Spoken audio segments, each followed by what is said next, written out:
শুভ সন্ধ্যা। প্রিয় দর্শক, আশা করি সবাই ভালো আছেন। পেট পয়েন্ট এন্ড ব্যাড ডায়াগনস্টিকের পক্ষ থেকে সবাইকে স্বাগতম। আজকে আমরা একটা খুবই গুরুত্বপূর্ণ বিষয় নিয়ে আলোচনা করব। বিষয়টি হচ্ছে খাদ্য ব্যবস্থাপনায় সতর্কবার্তা।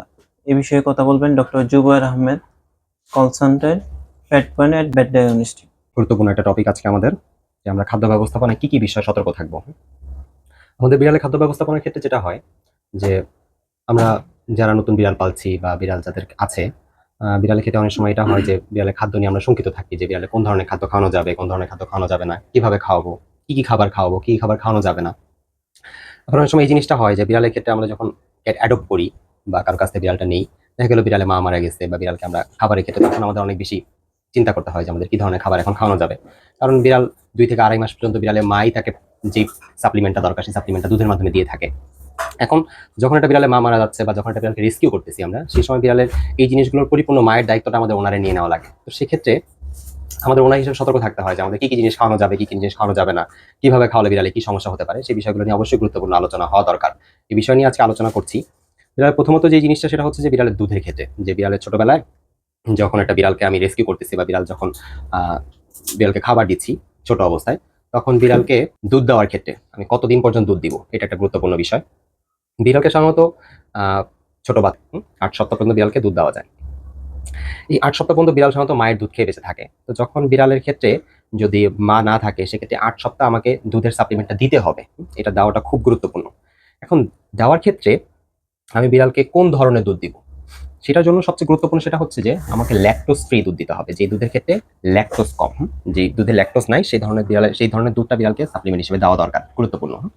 আসলে আমরা যদি তাহলে গরুর দুধ খাওয়াই তাহলে কি কি ক্ষতি হতে পারে? আমি গরুর দুধ খাওয়াচ্ছি বা অনেকেই গরুর দুধটা সাধারণত আমরা সচরাচর পেয়ে থাকি। তো গরুর দুধের ক্ষেত্রে ল্যাকটোজের পরিমাণ কিন্তু প্রচন্ড পরিমাণ বেশি থাকে। তো সেটার ক্ষেত্রে ল্যাকটোজ যদি আমি বিড়ালকে যদি খাওয়াই, সেক্ষেত্রে ল্যাকটোজটা আমরা যদি একটু সাইন্টিফিক্যালি ব্যাপারটা নিয়ে আলোচনা করি, ল্যাকটোজ সাধারণত যে ডাইজেস্ট করে সেটার নাম হচ্ছে একটা এনজাইম, সেটার নাম হচ্ছে ল্যাকটেজ। এই ল্যাকটেজ এনজাইম সাধারণত ল্যাকটোজকে ভাঙে। বিড়ালের ক্ষেত্রে যে জিনিসটা হয়, বিড়ালের ক্ষেত্রে এই ল্যাকটেজ এনজাইমটা থাকে না। প্রথমত যখন 2 মাস পর্যন্ত যখন সে বিড়ালটা দুধ খায়, তখনও তার ল্যাকটেজ এনজাইম কিছু পরিমাণে থাকে, যেটা মায়ের দুধের ক্ষেত্রে থাকে।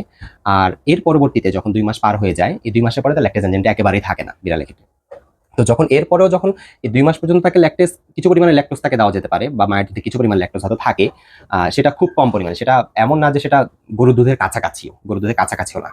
এখন তাহলে প্রশ্ন আসতে পারে যে তাহলে আমি কিসের দুধ খাওয়াবো এই সময়? বাজারে আমাদের অ্যাভেলেবেল পেট শপগুলোতে মিল্ক রিপ্লেসার গুলো পাওয়া যায়, ভালো ভালো কোম্পানি বিভিন্ন মিল্ক রিপ্লেসার গুলো বানায়, আমরা ওগুলো খাওয়াতে পারি।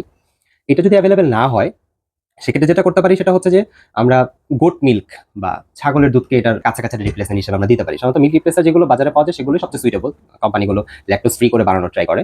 আর যদি সেটা একান্তই না পাওয়া যায়, সেক্ষেত্রে আমরা যেটা করতে পারি যে ছাগলের দুধটাকে আমরা হয়তো সেটা ডাইলুট করে দুধের সাথে কিছু পানি যুক্ত করে আমরা দিতে পারি, এটাও হতে পারে।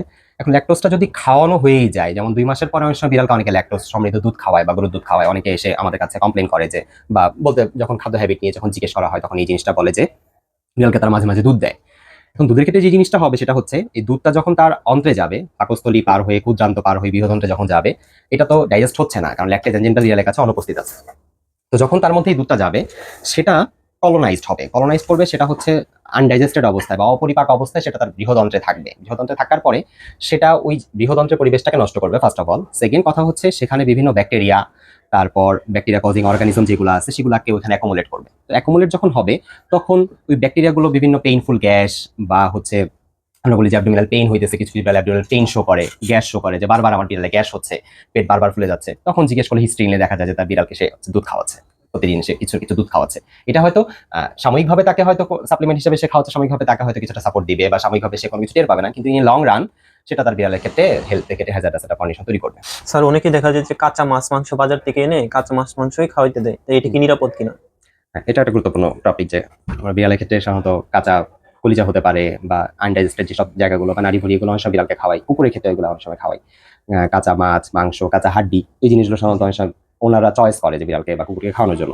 সেটা ক্ষেত্রে যে সমস্যাটা হবে, যে সমস্যাটা ফেস করতে হয়, সেটা হচ্ছে যে কাঁচা মাছ মাংসে কিছু ব্যাকটেরিয়া থাকে, তার মধ্যে গুরুত্বপূর্ণ ব্যাকটেরিয়াগুলো হচ্ছে সালমোনেলা থাকে, বা ডায়রিয়া কজিং বিভিন্ন অর্গানিজমগুলো থাকে, এগুলা বিড়ালকে যে কোনো সময় ডায়রিয়া তৈরি করতে পারে।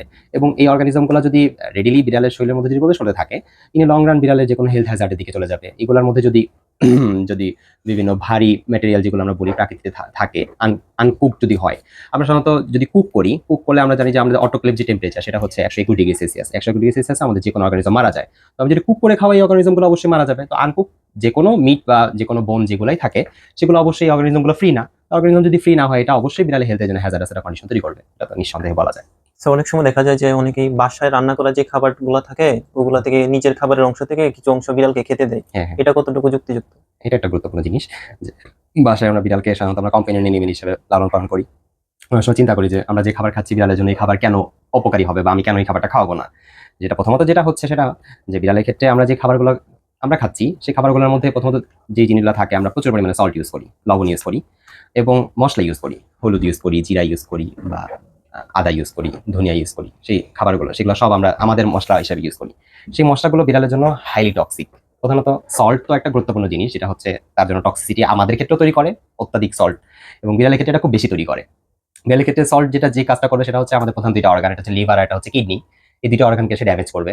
প্রধানত আমরা জানি যে সল্টের মধ্যে সোডিয়াম ক্লোরাইড, যে লবণটা আমরা সাধারণত খাদ্য লবণ হিসেবে খেয়ে থাকি, এই সোডিয়াম এবং ক্লোরাইড হচ্ছে পানি শোষী। এবং যখন আমি প্রচুর পরিমাণে লবণ খাওয়াবো, এই লবণটা হচ্ছে তার কিডনি ড্যামেজের ক্ষেত্রে যে জিনিসটা প্রভাবিত করে, সে হচ্ছে পানিকে ধরে রাখে। লবণের ধর্মই হচ্ছে সে পানিকে ধরে রাখে।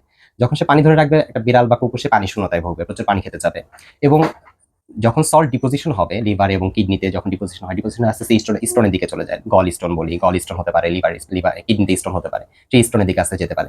এবং এগুলো হচ্ছে শরীরে প্রচুর পরিমাণে পানি শোষণ করে, সে পানি অপসরণে হেল্প করে এবং কিডনির উপর চাপ বাড়াবে। লিটারেলি অবশ্যই কিডনির উপর চাপ বাড়াবে। এবং কিডনির উপর চাপ বাড়ালে তোমার কিডনি যে কোনো ডিজিজ যেগুলো আছে, কিডনি ফেইলর, এই ডিজিজগুলো সাধারণত আমাদের কাছে নিয়ে আসে। যে কিডনি সাধারণত দেখা গেল বিড়াল প্রচুর ঘন ঘন প্রস্রাব করতেছে, প্রস্রাবের সাথে দেখা গেল রক্ত আসতেছে, এই এই সমস্যাগুলো যখনই হ্যাঁ ফোটা ফোটা প্রস্রাব করতেছে, তখন ইউরিলিথিয়াসিস আমরা ধরে নিই যে সাধারণত স্টোন ফর্মেশন করছে এবং ফোটা ফোটা ব্লাড সহ প্রস্তাব আসতেছে, অথবা হচ্ছে ফোটা ফোটা মানে প্রস্তাব আসতেছে।